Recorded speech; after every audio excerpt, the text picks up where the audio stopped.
Hi hello welcome back to my YouTube channel. ഞാൻ ഇന്ന് ഒരു Q&A വീഡിയോ ചെയ്യാമെന്ന് വിചാരിച്ചാണ് കേട്ടോ ഇവിടെ ഇരിക്കണം. ഇത് എൻ്റെ രണ്ടാമത്തെ ലോങ് വീഡിയോ ആണ്. അപ്പോൾ ഈ തുടക്കത്തിൽ തന്നെ ഒരു Q&A ചെയ്യേണ്ട ആവശ്യമുണ്ടോ എന്ന് ഞാൻ കുറേ തവണ ഇരുന്ന് ആലോചിച്ചു. പക്ഷെ പിന്നെ ഞാൻ വിചാരിച്ചത് എന്താണെന്ന് വെച്ചാൽ ഞാൻ ഈ യൂട്യൂബ് എന്ന് പറയുന്ന ഒരു പ്ലാറ്റ്ഫോമായിട്ട് ഒന്ന് ഫെമിലിയർ ആയിട്ടില്ല, എനിക്കൊന്നും പരിചയമായിട്ടില്ല. ഞാൻ കാര്യം ഷോർട്ട് വീഡിയോസ് ഒക്കെ ചെയ്തിട്ടുണ്ടെങ്കിലും ലോങ് വീഡിയോസ് ഇങ്ങനെ സംസാരിച്ച് ചെയ്യുന്ന വീഡിയോസ് ഇടുക എന്ന് പറയുന്നത് ഞാൻ ഇപ്പോഴും ഒന്ന് പരിചയപ്പെട്ട് വരുന്നേ ഉള്ളൂ. അപ്പോൾ ഇങ്ങനെ ഇരുന്ന് ക്വസ്റ്റ്യൻസിന് ആൻസർ ചെയ്യുന്ന ഒരു പരിപാടി എന്ന് ഞാൻ വിചാരിച്ചപ്പോൾ ഓക്കെ, അതെനിക്കും കുറച്ചും കൂടെ ഒന്ന് പരിചയമാവാൻ എളുപ്പമാണ്. അത് മാത്രമല്ല, ഞാനിപ്പോൾ വീഡിയോസ് ചെയ്യുമ്പോൾ എൻ്റെ വീഡിയോ കാണുന്ന പുതിയൊരാളുണ്ടെങ്കിൽ അവർ സ്വാഭാവികമായിട്ടും ചിന്തിക്കും, ഇവളെ ഞാൻ ഇതിനു മുമ്പ് കണ്ടിട്ടില്ലല്ലോ. അപ്പോൾ എന്നെ പറ്റിയും കുറച്ചും കൂടെ നിങ്ങൾക്ക് അറിയാൻ വേണ്ടിയിട്ടുള്ള കുറച്ച് ബേസിക് കാര്യങ്ങളൊക്കെ ഞാൻ ആൻസർ ചെയ്യാമെന്ന് വിചാരിച്ചാണ് ഞാൻ ഇന്ന് ഈ വീഡിയോ ചെയ്യാൻ തീരുമാനിക്കണം കേട്ടോ. അപ്പോൾ ഞാൻ ഇന്നലെ എൻ്റെ ഇൻസ്റ്റഗ്രാമിൽ ആസ്ക് മീ എ ക്വസ്റ്റ്യൻ എന്ന് പറഞ്ഞിട്ട് ഒരു സ്റ്റോറി ഇട്ടിട്ടുണ്ടായിരുന്നു. അതിലെനിക്ക് കുറച്ച് ക്വസ്റ്റ്യൻസ് ഒക്കെ വന്നു. അപ്പോൾ ഞാൻ വിചാരിച്ചു അതിനൊരു ക്വസ്റ്റ്യൻ ആൻസർ സെഷൻ പോലെ ഞാൻ ഇന്നൊരു വീഡിയോ എടുക്കാമെന്ന് വിചാരിച്ചു. അപ്പം അത്രയൊക്കെയാണ്. അപ്പോൾ ഇന്നത്തെ വീഡിയോയിലേക്ക് പോവാം. Welcome again. ഇന്നിങ്ങനെ ഒരു Q&A വീഡിയോ ഒക്കെ ആയതുകൊണ്ട് ഞാൻ കുറച്ച് അണിഞ്ഞൊരുങ്ങിയാണ് കേട്ടോ വന്നിരിക്കണേ.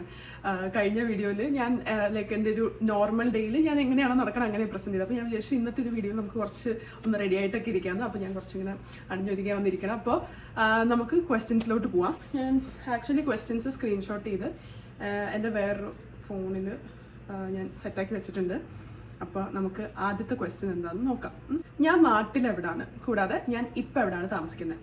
ഓക്കെ, ഞാൻ നാട്ടിൽ കോതമംഗലമാണ്. വേറെ ഏതെങ്കിലും കോതമംഗലംകാരുണ്ടോ അവിടെ? പവർ കാണിക്കുക. അപ്പോൾ ഞാൻ നാട്ടിൽ കോതമംഗലത്തു നിന്നാണ് വരുന്നത്. കോതമംഗലം നിങ്ങൾക്ക് പലർക്കും അറിയുന്നുണ്ടാവും, എറണാകുളം ജില്ലയാണ്, ഇടുക്കിയുടെ അടുത്താണ്. ഇടുക്കി എറണാകുളം ബോർഡറാണ് കോതമംഗലം കേട്ടോ. നമ്മളൊരു ഹൈ റേഞ്ച് ഏരിയയിൽ വരുന്ന ആൾക്കാരാണ്.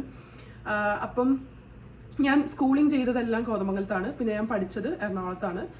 പിന്നെ അത് കഴിഞ്ഞ് ഞാൻ കുറച്ച് നാൾ ട്രിവാൻഡ്രത്ത് കോച്ചിങ് ഒക്കെ ചെയ്യാനായിട്ട് പോയിട്ടുണ്ടായിരുന്നു. പിന്നെ അവിടെ നിന്ന് നേരെ കാനഡയിലേക്ക് വന്നു. ഞാൻ ഇപ്പോൾ കറൻ്റ്ലി താമസിക്കുന്നത് കാനഡയിലാണ്. കാനഡയിൽ ഒണ്ടാരിയോ എന്ന് പറയുന്ന ഒരു പ്രൊവിൻസിലാണ് ഞാൻ ഇപ്പോൾ നിൽക്കുന്നത്.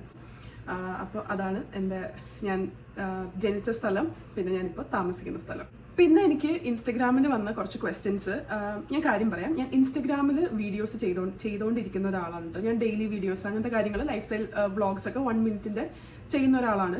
അപ്പോൾ ഞാൻ റീസെൻ്റ്ലി ഒരു വെയിറ്റ് ലോസ് ജേർണി ചെയ്തിരുന്നു. ഞാനൊരു കുറച്ച് വെയിറ്റ് ഗെയിൻ ചെയ്ത സമയത്തുനിന്ന് ഞാൻ പിന്നെ അതൊരു 3 months കൊണ്ട് ഞാനൊരു 12 കിലോ കുറച്ച ഒരു വീഡിയോ ഒരു സീരീസ് പോലെ ഞാൻ ഇൻസ്റ്റഗ്രാമിൽ ചെയ്തിരുന്നു. അപ്പോൾ അതിനെ ബേസ് ചെയ്ത് കുറച്ച് ക്വസ്റ്റ്യൻസ് വന്നിട്ടുണ്ട്. അപ്പോൾ അതിൽ എനിക്ക് വന്ന ക്വസ്റ്റ്യൻ ആണ് എൻ്റെ ഇപ്പോഴത്തെ ഹൈറ്റും വെയിറ്റും എത്രയാണെന്നുള്ളത്. എനിക്ക് തോന്നുന്നു അത് ആ വീഡിയോസിനെ ബേസ് ചെയ്ത് വന്നൊരു ക്വസ്റ്റ്യൻ ആണ്. അല്ലാണ്ട് റാൻഡംലി ഒരാളുടെ ഹൈറ്റും വെയിറ്റും ആരും ചോദിക്കില്ലല്ലോ. ഞാൻ 172 സെൻറ്റിമീറ്റർ ഹൈറ്റ് ഉണ്ട് കേട്ടോ. 5'7", 5'8" എന്തുകൊണ്ടെന്ന് തോന്നുന്നു. 5'8" ഇല്ല, 5'7" സംതിങ്. അപ്പോൾ സെൻറ്റിമീറ്റർ പറയുകയാണെങ്കിൽ 172 ഉണ്ട്. ഞാൻ ഇപ്പോഴത്തെ വെയിറ്റ് എന്ന് പറയുന്നത് 78 kilos ആണ് കേട്ടോ. ഞാനൊരു 10 കിലോയും കൂടെ കുറയ്ക്കാനുള്ള ഒരു ശ്രമത്തിലാണ്. ഞാനൊരു 78 ഒരു 68 മെയിൻറ്റെയിൻ ചെയ്ത് കൊണ്ടുപോകണം എന്നാണ് എനിക്ക് ആഗ്രഹം. പക്ഷെ ഞാൻ ഇതിന് മുമ്പ് ഒരു 90 കിലോസിലോട്ട് എത്തിയിട്ടുണ്ടായിരുന്നു, 90 കിലോ കേട്ടോ. അവിടെ നിന്ന് ഞാൻ 78 ആക്കിയപ്പോൾ വണ്ണം കുറയ്ക്കാവുന്ന ഒറ്റ ഗോൾ എനിക്കുണ്ടായിരുന്നുള്ളൂ. ആ ഒരു വണ്ണത്തിൽ നിന്ന് പിന്നെ എങ്ങനെയെങ്കിലും ഒന്ന് 70കളിലോട്ടൊന്ന് എത്തിക്കാന്നുള്ളതായിരുന്നു എൻ്റെ ഫസ്റ്റ് ലക്ഷ്യം.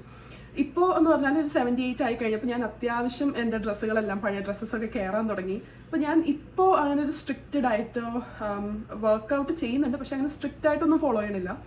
അപ്പോൾ ഞാൻ ഇപ്പോഴത്തെ എൻ്റെ ലക്ഷ്യം എന്ന് പറഞ്ഞാൽ പയ്യെ ലൈക്ക് ഒരു ഭയങ്കര സ്ട്രിക്റ്റ് ആയിട്ടുള്ളൊരു സാധനത്തിലോട്ട് കൊണ്ടുപോകാതെ നമ്മൾ കഴിക്കുന്ന ഫുഡ് കൺട്രോൾ ചെയ്ത് അങ്ങനെയൊക്കെ ഒരു 68 എത്തിക്കുക എന്നുള്ളതാണ് എൻ്റെ ഇപ്പോഴത്തെ ലക്ഷ്യം. ഒരു 10 കിലോയും കൂടെ കുറയ്ക്കണം. ഈ 78 മെയിൻറ്റെയിൻ ചെയ്യുക എന്ന് പറയുന്നത് ഒരു ഭയങ്കര ടാസ്ക്കാണ്. എനിക്ക് ഏറ്റവും ഫീൽ ചെയ്തിട്ടുള്ളത് എന്താണെന്ന് വെച്ചാൽ നമുക്ക് വെയിറ്റ് കുറയ്ക്കുന്നതിനേക്കാളും കഷ്ടപ്പാടാണ് ആ വെയിറ്റ് കുറച്ചിട്ട് അത് മെയിൻറ്റെയിൻ ചെയ്യണത്. അപ്പോൾ ഞാനിപ്പോൾ 78 പയ്യെ ഒന്ന് കൂടിക്കഴിഞ്ഞാൽ ഓക്കെ, അതൊന്ന് കൺട്രോൾ ചെയ്യാനായിട്ട് ശ്രമിക്കും. അപ്പോൾ ഞാൻ 78, 79 ഒന്ന് മെയിൻറ്റെയിൻ ചെയ്തിങ്ങനെ കൊണ്ടുപോവുക. അതിൽ നിന്ന് ഇപ്പോൾ ഓണമൊക്കെ ആയതുകൊണ്ട് എങ്ങനെ പോയാലും ഇവിടെ പായസം അത് ഇത് കഴിപ്പ് അങ്ങനെ എന്തെങ്കിലുമൊക്കെ കാണും. അപ്പോൾ ഇല്ലെങ്കിൽ പുറത്ത് പോകുമ്പോൾ എന്തെങ്കിലും സ്വീറ്റ്സ് കഴിക്കില്ല. ഞാൻ കുറേ നാളായിട്ട് ഷുഗർ കട്ടൊക്കെ ആയിരുന്നു. ഞാൻ ഒരു 3 മാസം ഷുഗറൊന്നും കഴിച്ചിട്ടുണ്ടായിരുന്നില്ല. ഞാനിപ്പോൾ വീണ്ടും ബാക്ക് ടു കുറച്ച് ഷുഗറൊക്കെ കഴിക്കാൻ തുടങ്ങിയിട്ടുണ്ട്. കഴിക്കുന്നതുകൊണ്ട് പ്രശ്നമില്ല, പക്ഷേ ഞാൻ കൂടുതലും ഞാൻ കഴിക്കാറില്ല. പക്ഷേ അത് കുറച്ച് കൊണ്ടുവരിക, എല്ലാ ദിവസവും ഷുഗർ കഴിക്കാതെ വീക്ക്ലി വൺസ് അങ്ങനെയൊക്കെ കൊണ്ടുവരിക എന്നുള്ളതാണ് ഞാനിപ്പോൾ ട്രൈ ചെയ്തുകൊണ്ടിരിക്കുന്നത്. അപ്പം അതായിരുന്നു എൻ്റെ ഒരു വെയിറ്റ് ലോസ് ജേർണി. അപ്പോൾ ഇനിയും ഇത് കഴിഞ്ഞിട്ടില്ല, ഇനിയൊരു 10 കിലോയും കൂടെ കുറയ്ക്കാനുണ്ട്. ഞാൻ അപ്പോൾ അത് ചെറിയൊരു ബ്രേക്ക് കൊടുത്തേക്കാണ് ബോഡിക്ക് കേട്ടോ. ഞാൻ അങ്ങനെ ഒരു ഇൻറ്റൻസ് ഡയറ്റും വർക്കൗട്ടും ചെയ്തൊന്നും അല്ല, അങ്ങനെയൊന്നും അല്ല കുറച്ചത്. പക്ഷെ എന്നാലും ഞാനിപ്പോൾ എന്തെങ്കിലും അതും ഇതൊക്കെ കഴിക്കാറുണ്ട്. അപ്പം ഓണം കഴിഞ്ഞിട്ട് തിരിച്ചു പിടിക്കാമെന്ന് ഓർത്തിട്ടാണ് ഞാൻ ഇങ്ങനെ മൈൻഡ് സെറ്റാക്കി വെച്ചത്. ഞാനിപ്പോൾ പറഞ്ഞു നിർത്തിയ വെയിറ്റ് ലോസ് ജേർണി റിലേറ്റഡ് ക്വസ്റ്റ്യനിൽ ഒരു 2-3 ക്വസ്റ്റ്യൻസും കൂടെ എനിക്ക് വന്നിട്ടുണ്ട്. അതായത് ആ 3 മാസം വെയിറ്റ് ലോസ് ജേർണി ഞാൻ ചെയ്ത 3 മാസത്തിൽ ഞാൻ എങ്ങനെയാണ് മോട്ടിവേറ്റഡ് ആയിട്ടിരുന്നത്, അതൊരു വലിയ ക്വസ്റ്റ്യൻ ആണ്, അതൊരു വലിയ ചാലഞ്ചുമാണ്. ഈ വെയിറ്റ് ലോസ് ഒക്കെ ചെയ്തവർക്ക് മനസ്സിലാവും ഇല്ല എന്തൊരു കഷ്ടപ്പാടാണ്. നമുക്ക് ഒരു ദിവസം തോന്നും ഓ ഇന്നൊരു ഇത്തിരി കഴിക്കാം, പോട്ടെ ഒരു ദിവസം കഴിക്കാം, പ്രശ്നമില്ല എന്നൊക്കെ നമ്മുടെ മനസ്സിരുന്ന് ഇങ്ങനെ പറയും. പക്ഷെ നമ്മൾ അത് കൺട്രോൾ ചെയ്യാന്നുള്ളത് ഒരു വലിയ ടാസ്ക് തന്നെയാണ്. ഇനി ആരെന്ത് പറഞ്ഞാലും കുഴപ്പമില്ല, അതൊരു വലിയ ടാസ്ക്കാണ്. ലൂക്ക് ഇവിടെ താഴെ കിടപ്പുണ്ട്. ലൂക്ക് എൻ്റെ സ്റ്റാൻഡിൽ തല വെച്ചാൽ കിടക്കണം, അതാണ് ഇടയ്ക്ക് ക്യാമറ ഒന്നാണ് ഇങ്ങനെ. ഓക്കെ, അപ്പോൾ എങ്ങനെയാണ് മോട്ടിവേറ്റഡ് ആയിട്ടിരുന്നത്? ഞാൻ ഒരു പ്രധാന കാര്യം എന്താണെന്ന് വെച്ചാൽ എൻ്റെ പാരൻസ് നാട്ടിൽ നിന്ന് വിസിറ്റ് ചെയ്തിട്ടുണ്ടായിരുന്നു, ഇവിടെ കാനഡയിൽ വന്നിട്ടുണ്ടായിരുന്നു അവർ. അപ്പോൾ ആ ഒരു 3-4 മാസം അമ്മ ഇവിടെ ഉണ്ടായിരുന്നു. ഇത് ശരിക്കും ഒരു വേറെ വീഡിയോ ആയിട്ട് ചെയ്യേണ്ട കാര്യമാണ്. പക്ഷെ അമ്മയായിട്ട് സംസാരിച്ച് അമ്മ ഇങ്ങനെ എന്നെ പറഞ്ഞ് മനസ്സിലാക്കി തരുമായിരുന്നു. അതായത് എൻ്റെ മൈൻഡ് എങ്ങനെയാണ്, അതായത് ഇപ്പോൾ 90 കിലോ ആയി, ഞാനതൊരു ബോധർ ചെയ്യാത്തൊരു സിറ്റുവേഷനിലോട്ട് എത്തിയിരുന്നു. ഓക്കെ 90 കിലോ ആയപ്പോൾ എന്ത്, 95 ആയാലെന്ത്, എൻ്റെ ഡ്രസ്സ് കയറുന്നില്ല, അതൊന്നും എന്നെ ബോധർ ചെയ്യാത്തൊരു സിറ്റുവേഷനിലോട്ട് ഞാൻ എത്തിയിരുന്നു. അപ്പോൾ അത് കണ്ടപ്പോൾ അമ്മയ്ക്ക് ഭയങ്കര സങ്കടമായി. അപ്പോൾ അമ്മ എന്നെ ഇങ്ങനെ പറഞ്ഞ് മനസ്സിലാക്കി തന്നു, നിൻ്റെ ഏജ് ഇതാണ്, നീ കുറച്ചുകൂടെ ചിന്തിക്കണം എന്നൊക്കെ പറഞ്ഞാൽ എന്നെ ഇരുത്തി ഇങ്ങനെ ഉപദേശിച്ചു. നമുക്ക് ശരിക്കും നമ്മൾ ക്ലിയർ കട്ടായിട്ട് ഒരാൾ നമുക്ക് കാര്യങ്ങൾ പറഞ്ഞു തരാന്നുള്ളപ്പോൾ നമുക്ക് കുറച്ചും കൂടെ കാര്യങ്ങൾ മനസ്സിലാവും. എനിക്കങ്ങനെയാണ് കേട്ടോ. എന്നോടിപ്പം ഒരാൾ ഇരുത്തി ഇങ്ങനെ പറഞ്ഞു തരാം, ഇത് ഇങ്ങനെയാണ് നമ്മൾ ഇത് ചെയ്യണം എന്ന് പറയുമ്പോൾ ഞാൻ ഓക്കെ അത് ചെയ്യണം എന്ന് എനിക്കിങ്ങനെ മനസ്സിലൊരു മോട്ടിവേഷൻ വരും. പിന്നെ അതിൻ്റെ കൂടെ തന്നെ അമ്മ എനിക്ക് നല്ല രീതിയിൽ വെയിറ്റ് ലോസിന് പറ്റുന്ന രീതിയിലുള്ള ഫുഡ് കുക്കിംഗ് കാര്യങ്ങളൊക്കെ ഇവിടെ അമ്മ ചെയ്യുന്നുണ്ടായിരുന്നു. അതായത് ഞാൻ ജോലി ചെയ്യുന്ന ഒരാളാണ്. ഞാൻ ജോലിക്ക് പോയി കഴിയുമ്പോൾ എനിക്ക് മിക്കപ്പോഴും പറ്റുന്ന എന്താണെന്ന് വെച്ചാൽ ഞാൻ ആ ടയർഡായിട്ട് വരുമ്പോൾ ഇനി എനിക്ക് കുക്ക് ചെയ്യാൻ വയ്യാന്ന് വിചാരിച്ചിട്ട് ഞാൻ ജങ്ക് ഫുഡ് കഴിക്കും. അപ്പോൾ അമ്മ ഇവിടെ ഉള്ളപ്പോൾ എന്ന് പറഞ്ഞാൽ ഞാൻ തിരിച്ചു വരുമ്പോൾ എനിക്കുള്ള എൻ്റെ രീതിക്ക് ഞാൻ കഴിക്കുന്ന ഫുഡ്, പ്രോട്ടീൻ കുറച്ച് കൂടുതലായിട്ടുള്ള മീറ്റ്, ചിക്കൻ, മുട്ട അങ്ങനത്തെ സാധനങ്ങൾ ഞാൻ ഇന്ന് എങ്ങനെയാണ് വേണ്ടതെന്ന് ചോദിക്കും, ഞാൻ പറയുന്ന രീതിയിൽ അമ്മ ഉണ്ടാക്കി വെച്ചിട്ടുണ്ടാവും. അപ്പോൾ അതുകൊണ്ടൊക്കെ എനിക്ക് കുറച്ചും കൂടി ഈസി ആയിരുന്നു. അമ്മ ഉള്ളതുകൊണ്ടാണ് ഒരു 60% എനിക്കൊരു മോട്ടിവേറ്റഡ് ആയിട്ട് ഇരിക്കാൻ പറ്റിയത്. ഞാൻ ഇടയ്ക്ക് ഞാൻ ചോദിക്കും അയ്യോ എനിക്ക് ഭയങ്കരമായിട്ട് ഷുഗർ കഴിക്കാൻ തോന്നുന്നു, എന്തെങ്കിലും കഴിച്ചാലോ എന്ന് പറയുമ്പോൾ അമ്മ പറയും വേണ്ട, നമ്മൾ ഇത്ര എത്തി, നീ കുറച്ചും കൂടി ഒന്ന് പിടിക്കുക, എന്നിട്ട് നമുക്ക് കഴിക്കാം, നമ്മൾ 3 മാസം കഴിയുമ്പോൾ നമ്മൾ കഴിക്കുന്നു, ഇങ്ങനെ പറഞ്ഞ് ഓക്കെ ഒരാളെന്നിങ്ങനെ ഇങ്ങനെ പിടിക്കാനുള്ളത് കൊണ്ട് ഞാൻ കുറച്ചും കൂടെ മോട്ടിവേറ്റഡ് ആയിട്ടിരുന്നു. പിന്നെ ഇത് വേറൊരാൾ നമുക്ക് എത്ര മോട്ടിവേഷൻ തന്നാലും ഇതിൻ്റെ ബേസിക് കാര്യം നമ്മുടെ കയ്യിലായിരിക്കണം. നമ്മൾ തീരുമാനിക്കാതെ നമ്മൾ മാറില്ല. ഈ ലോകത്തൊന്നും ഞാൻ പറയില്ല, പക്ഷെ എനിക്കറിയാവുന്നതിൽ ഞാനായിരുന്നു അത്യാവശ്യം ഏറ്റവും മടിയുള്ളതാണ്. ഞാൻ ഈ വെയിറ്റ് ലോസ് ജേർണി ഒരു കഴിഞ്ഞ 2-3 വർഷമായിട്ട് എൻ്റെ എല്ലാ ന്യൂ ഇയറിനും ഞാൻ എടുക്കുന്ന റെസൊല്യൂഷൻ വണ്ണം കുറയ്ക്കാനുള്ളതായിരുന്നു. ഫൈനലി ഈ വർഷമാണ് എനിക്കത് ചെയ്യാനുള്ളൊരു മോട്ടിവേഷൻ വന്നത്. കൂടുതലും ഞാൻ ശ്രദ്ധിക്കാതെ ജങ്ക് ഫുഡ് കഴിച്ച് ഷുഗർ കഴിച്ച് അങ്ങനെ വരുത്തിയിട്ടുള്ള വണ്ണമായിരുന്നു. അപ്പം ഞാൻ വിചാരിച്ചു ഇത് നമ്മൾ കൺട്രോൾ ചെയ്യേണ്ട ടൈമായി. പിന്നെ മെയിൻ പ്രശ്നം എന്താണെന്ന് വെച്ചാൽ എനിക്ക് എന്ത് ഡ്രസ്സ് ഇട്ടാലും എനിക്ക് ചേരുന്നില്ല എന്നൊരു തോന്നൽ വന്നു തുടങ്ങി. ഇതിട്ടിട്ട് ശരിയാവണില്ല, മറ്റതിട്ടിട്ട് ശരിയാവണില്ല. ഒരു പരിപാടി വന്നു കഴിയുമ്പോൾ ഞാനൊരു 100 ഡ്രസ്സ് മാറും, എന്നാലും എനിക്ക് അത് ഇഷ്ടമാവണില്ല, ഇത് ഇഷ്ടമാവണില്ല. അപ്പോൾ ഈ മനസ്സിലായി ഇത് ഡ്രസ്സിൻ്റെ കുഴപ്പമല്ല, ഇത് എനിക്കെന്തോ എവിടെ ഒരു പ്രശ്നമുണ്ട്. അപ്പോൾ ബിഗർ സൈസ് ഡ്രസ്സ് മേടിച്ചാൽ മതി എന്നൊക്കെ പറയും, പക്ഷെ എന്നാലും ഇട്ടിട്ട് എനിക്ക് ഇണങ്ങുന്ന പോലെ എനിക്ക് തോന്നുന്നില്ല. അപ്പോൾ ഞാൻ വിചാരിച്ചു ഓക്കെ മതി, നമുക്ക് കുറച്ചെങ്കിലും ഒന്ന് വെയിറ്റ് കുറയ്ക്കണം. നമ്മൾ 15 കിലോ ആയിരുന്നു എൻ്റെ ലക്ഷ്യം, പക്ഷെ 15 കുറഞ്ഞില്ലെങ്കിലും നമുക്കൊരു 5 കിലോ എങ്കിലും കുറയ്ക്കണം എന്നുള്ളത് എനിക്കിങ്ങനെ മനസ്സിൽ മോട്ടിവേഷൻ വന്നു. പിന്നെ സ്കെയിലിൽ ഞാൻ വെയിറ്റ് നോക്കിയപ്പോൾ ഓരോ കിലോ വെച്ച് കുറയണ കാണുമ്പോൾ ഓക്കെ ഒന്നും കൂടെ കൺട്രോൾ ചെയ്താൽ ചിലപ്പോൾ കുറച്ച് ദിവസം കൊണ്ട് 1 കിലോയും കൂടെ കുറയുമായിരിക്കും. അങ്ങനെ നോക്കിയാണ് ഞാൻ ഏകദേശം ഒരു 3 മാസം എത്തിയപ്പോൾ ഒരു 12 കിലോ കുറഞ്ഞു കേട്ടോ. അതെനിക്കൊരു ഡ്രാസ്റ്റിക് ചേഞ്ച് ആയിരുന്നു. കാരണം എൻ്റെ കയറാതിരുന്ന ഡ്രസ്സുകൾ, എൻ്റെ ജീൻസ്, പണ്ടൊക്കെ ഞാൻ വർഷങ്ങൾ മുമ്പ് ഉപേക്ഷിച്ചിരുന്ന ജീൻസൊക്കെ എനിക്കിപ്പോൾ കയറും. അപ്പോൾ അത് കാണുമ്പോൾ എനിക്കൊരു സന്തോഷമാണ്. ഞാനപ്പോൾ പിന്നെ വിചാരിക്കും ഇനി വണ്ണം വെച്ച് കഴിഞ്ഞാൽ ഇതൊന്നും വീണ്ടും കയറാണ്ടാവും. അപ്പോൾ ഞാൻ ആ ഒരു 78 മെയിൻറ്റെയിൻ ചെയ്ത് പോകാനുള്ള മോട്ടിവേഷൻ ഇപ്പോൾ അതാണ്. ഇനി ഒരു 10 കിലോ കുറയ്ക്കാനുള്ള മോട്ടിവേഷൻ ഞാൻ തന്നെ കണ്ടുപിടിക്കണം. ഞാനിവിടെ ഡയറ്റ് ഉള്ളപ്പോഴും ഇവിടെ ബാക്കിയുള്ള എല്ലാവരും ഫുഡ് കഴിക്കുമായിരുന്നു, ബാക്കിയുള്ള എല്ലാവരും കപ്പയും മീൻകറിയും കഴിക്കുമായിരുന്നു, ബാക്കിയുള്ള എല്ലാവരും ഷെയ്ക്കും ഐസ്ക്രീം ഒക്കെ വാങ്ങി കഴിക്കുമായിരുന്നു. പക്ഷെ ഞാൻ വേണ്ടാന്ന് വെച്ചു. അതെങ്ങനെയാണെന്ന് വെച്ചാൽ എനിക്കറിയില്ല, ഞാൻ വേണ്ടാന്നങ്ങ് വെച്ചു. അതന്നെ. പിന്നെ എൻ്റെ അടുത്ത് ചോദിച്ചു what was the main reason for your weight loss? For me it was pregnancy issues. എനിക്ക് അതുകൊണ്ടൊന്നുമല്ല, ഞാനിപ്പോൾ പറഞ്ഞതൊക്കെയാണ് കാരണം.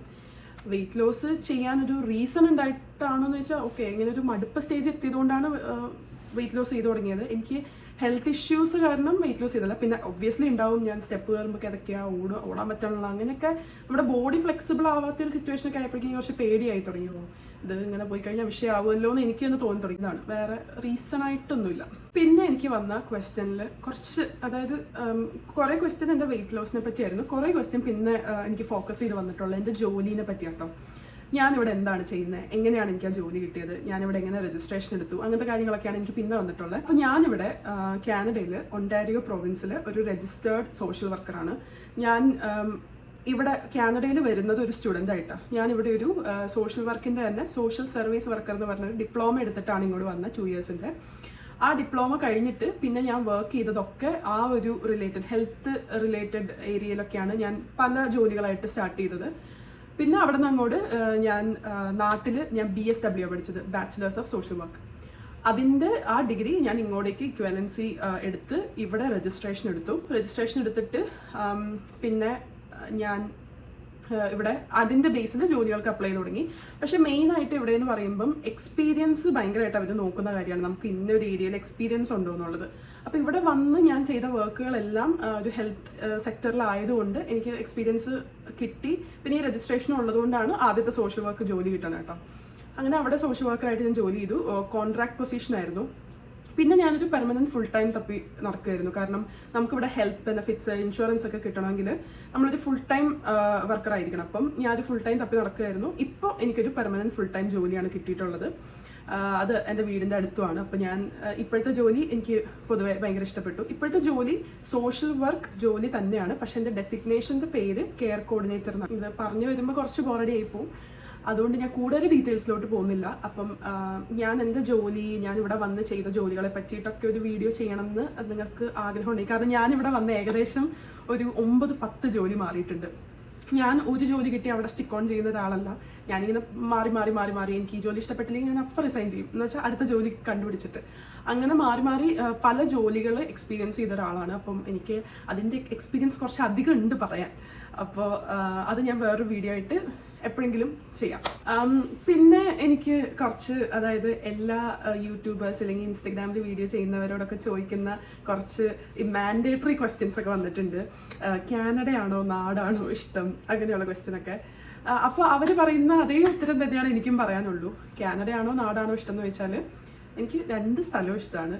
നാടെന്ന് പറയുമ്പം ഉറപ്പായിട്ട് നാടിനും പ്രോസ് ആൻഡ് കോൺസ് ഉണ്ട്, കാനഡയിൽ താമസിക്കുന്നതിനും അഡ്വാൻറ്റേജസ് ആൻഡ് ഡിസഡ്വാൻറ്റേജസ് ഉണ്ട്. അപ്പം എനിക്ക് രണ്ടിനും ഏതാ ഇഷ്ടം എന്ന് വെച്ചാൽ എനിക്ക് രണ്ടും ഇഷ്ടം. പക്ഷേ ഇപ്പം എന്താ ഒരു പ്രശ്നം പറ്റിയെന്ന് വെച്ചാൽ, ഞാനിപ്പം കാനഡയിൽ വന്നിട്ട് ഞങ്ങളിവിടെ ഒരു വീട് മേടിച്ചു. അപ്പോൾ ഇവിടെ ഇതെന്ന് പറയുന്നത് ഞങ്ങളുടെ വീടാണ്. അപ്പോൾ നാട്ടിൽ പോയി കഴിയുമ്പോൾ അതും വീടാണ്. അപ്പോൾ ഞാനിപ്പോൾ ഇങ്ങനെ പകുതിയിലായി. നാട്ടിൽ പോകുമ്പോൾ ഓക്കെ, വീട്ടിലോട്ടാണ് പോകുന്നതെങ്കിലും എനിക്ക് എൻ്റെ ഈ വീട് മിസ് ചെയ്യും.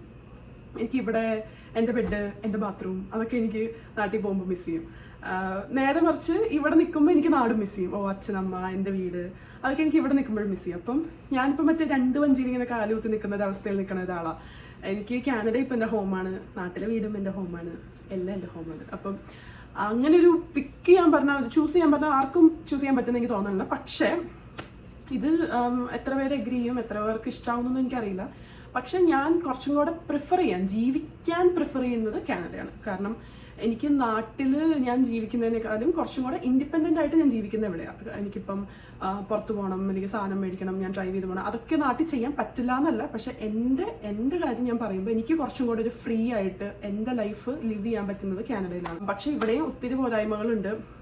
കഴിഞ്ഞ ദിവസം തന്നെ എനിക്കൊരു ഇയർ ഇൻഫെക്ഷനും പല്ലുവേദനയും പനിയൊക്കെ വന്നിട്ട് ഞാൻ അപ്പോൾ ഇങ്ങനെ ആലോചിച്ച് പോയി, നാട്ടിലായിരുന്നെങ്കിൽ ഓടി ഒരു ഡെന്റിസ്റ്റിനെ കാണാൻ പോയായിരുന്നു, അല്ലെങ്കിൽ ഓടി ഒരു ENTനെ കാണാൻ പോയായിരുന്നു. ഇവിടെ അതൊന്നും പറ്റില്ല. ഇവിടെ ആദ്യം ഇയാളെ കണ്ട് പിന്നെ മറ്റേ അപ്പോയിൻമെന്റ് എടുത്ത് ആന്റിബയോട്ടിക്സ് ഒക്കെ മറ്റേ ഇങ്ങനെ തൊഴുത് കാല് പിടിച്ചിട്ടൊക്കെ വേണം ആന്റിബയോട്ടിക്സ് ഒക്കെ മേടിക്കുക.